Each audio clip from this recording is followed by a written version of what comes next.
Today we'll talk about how can you add or change your username on your Quizlet app. We're going to figure out the solution or know how you can do that on your app to change your username. So you just follow these ways, then it's going to work with you. So all you have to do, just click down here, click here on profile down here. When just click on profile, it's going to take you to this list. It's going to show for you like this here. So then you click here on your settings. You just click here on your settings here. It's going to take you to this list here.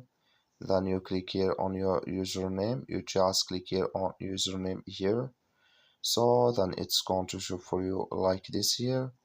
So then all you have to do now, you just click here on continue with Google here.